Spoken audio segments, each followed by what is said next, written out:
Hey everybody, how's it going? It is Joe and welcome back to another video. So today I wanted to make a video explaining what airline route maps are, why airlines use different kinds of airline routing systems, and the uses for each of those types of systems. So what you're looking at right now is the route map for Delta Airlines within North America as of November of 2020.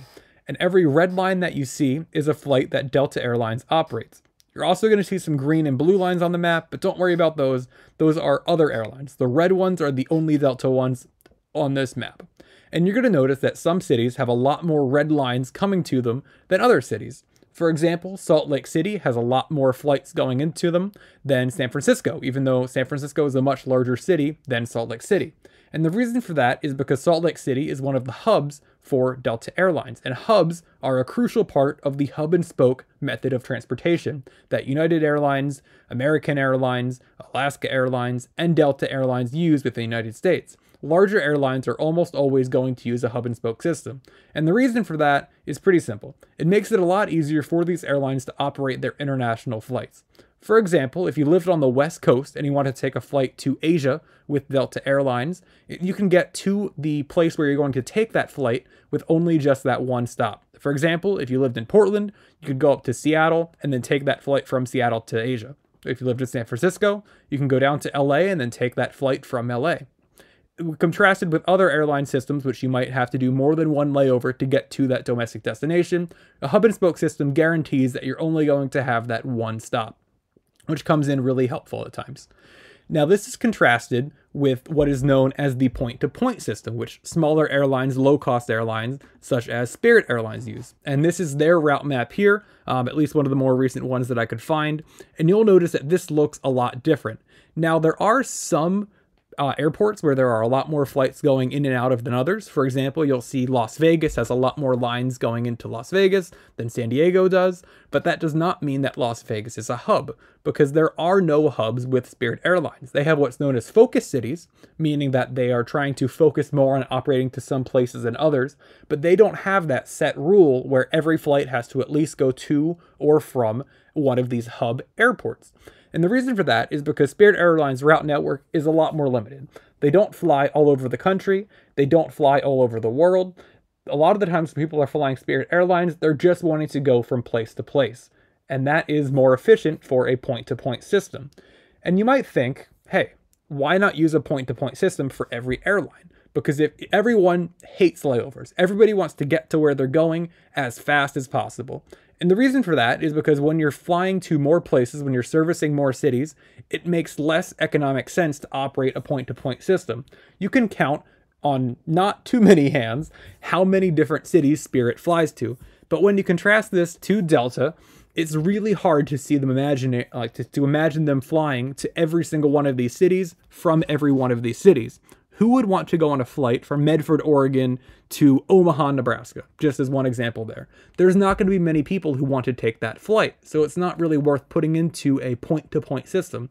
However, they might be able to get there by flying from Portland to Seattle, and then from Seattle to their hub of Minneapolis, and from there down to Omaha. Now, I don't know if those are all flights that exist, but they probably do. And that is how people from places that might be less popular, the smaller cities, to get from place to place. Because for Spirit Airlines, they're not competing in this market.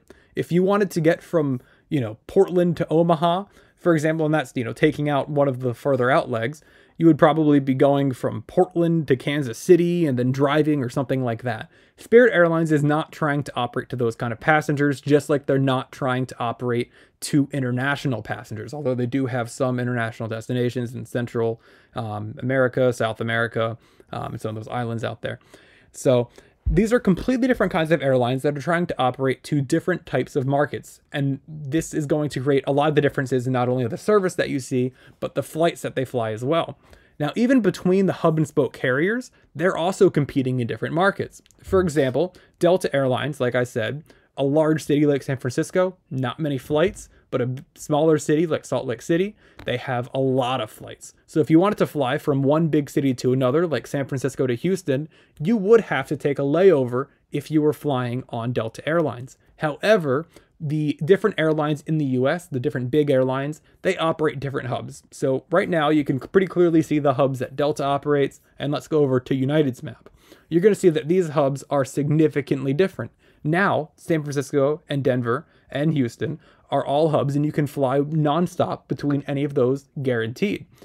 And even though both of these airlines operate to a lot of these same destinations, by having different hubs, it means that they're going to be more appealing to people in different cities. Now, me being close to Philadelphia, it makes a lot of sense for me to fly American Airlines, because American Airlines is the only airline that has a hub in Philadelphia. So if I want to get to somewhere as quick as possible, usually I'm going to be flying American Airlines.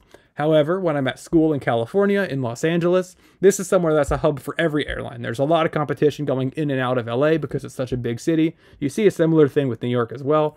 And every airline is trying to really compete in this market, which isn't true for every single market. So hopefully this video helped to explain the different kinds of airline routes, like Spirit with their point-to-point system, United with their hub and spoke system, Delta also with the hub and spoke system, and the reasons as to why they do that. The hub and spoke system is really helpful for international travel and getting to smaller markets, and point-to-point is helpful just for people trying to get from one city to another. If you really enjoyed this video, I really highly suggest you check out the other videos on my channel. It's been a little while since I made a new video, almost 2 weeks, but I was getting back from school after the semester, so it took some time to travel and get myself acclimated and all of that kind of stuff. So yeah, thank you all so much for watching this video. I hope you enjoyed it. This was really fun for you to make, and be sure to subscribe if you have not subscribed yet, because I have a lot more videos coming. So yeah, with that being said, thank you everybody for watching this, and I hope you have a great day.